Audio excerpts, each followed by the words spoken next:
Hello and welcome to ZIMZAN News. Meritus.org, an online blog, says democratic leadership, also referred to as participative leadership, is a management style in which decision-making is shared among team members, based on an idea that everyone's input is valuable and the whole, as represented by a team, is more important than an individual. This leadership style is an effective approach to an organization. Now, democratic generates high productivity, creativity, team management, and a collaborative work environment. Furthermore, it encourages open communication and empowers employees to set goals, examine their performance, and motivate them to succeed. Democracy also entails that people choose the leadership they want. That is the hallmark of democracy. That is what the civil society and political parties have been preaching since time immemorial. However, it would appear opposition citizens' coalition for change does not want anything to do with the democracy.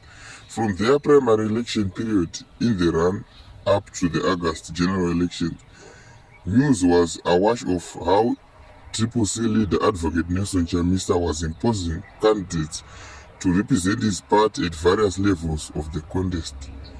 That led to as many as 41 disgruntled members of his party choosing to contend as double candidates, going ahead to file their nomination papers without his blessings.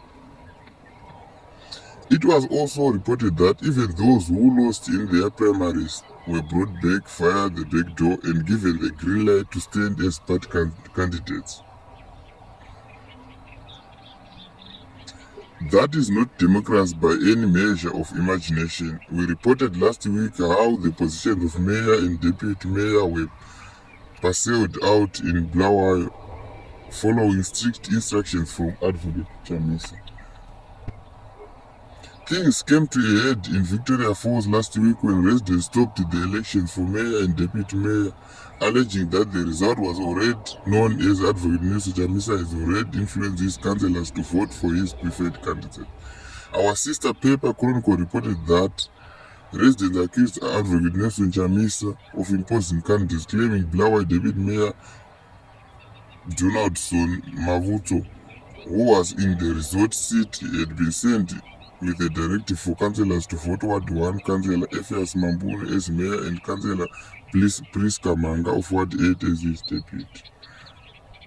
The news crew was told that some residents chased Mabuto away from the council premises before the meeting. Residents stormed the venue and immediately went into chorus shouting, "Chamisa cannot impose a candidate for us. Hara cannot decide for Vic Falls." They vowed to block any imposition of candidates ahead of their choice. It is evident that a shambolic or biased candidate selection process on the part of Triple C has given birth to a shambolic and biased selection of mayors and deputy mayors instead of elections in their strongholds.